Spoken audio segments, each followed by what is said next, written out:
si Alan nung wala ako. Bakit mo naman naisip yun? Sabi ko kasi sa kanya, nadaan-daanan kayo sa bahay habang wala ako. Paano kasama ka? Nakaya kasi ako yung gusto, lahat mag-isa lang dito. Hindi naman sa dumaan minsan. Alam mo naman yung pinsan mo na yun. Lagi na lang nang bababae. Busy yun. Bata pa kasi siya, mahilig pa ang dugo. Pero kung makakilala siya ng tulad mo, diretso altar na yun. Nasa layo pa naman namin na kapag na-inlove na, yun na talaga. Loyal na kami talaga. Nako, malayo na settle down yung pinsan mong yun. Mahaba pa ang panahon na hihintayin bago mauma yun sa pagbababae. Wala naman tiwala sa lagi namin.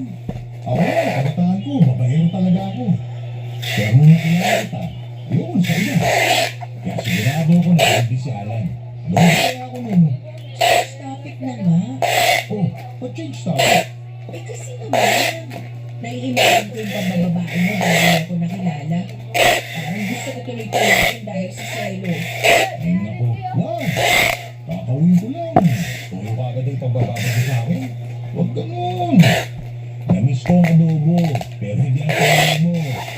Alam mo kung paano mawala ang selo ko? Paano? Hindi ka sa klase, ituturo ka sa...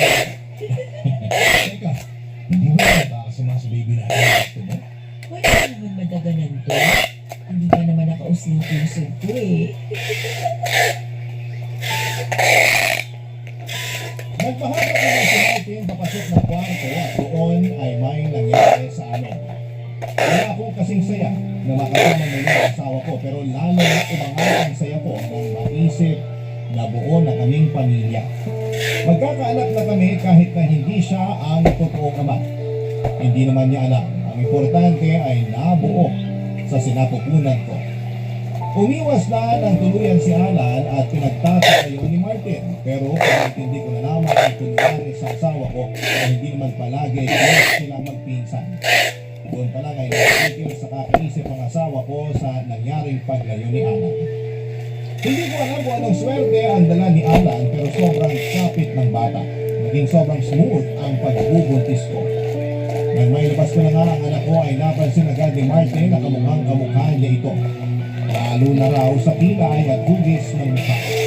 Natawa na lamang ako at sinabing malakas ang lahi niya. Hindi siya naghinala. At kahit 2 taon na ang nakakalipas, wala pa rin siyang kaalam-alam na hindi niya anak ang iniluwal ko. At wala akong balak ipaalam yon sa kanya. Maswerte nga rin ako kasi nag-ibang bansa na si Alan.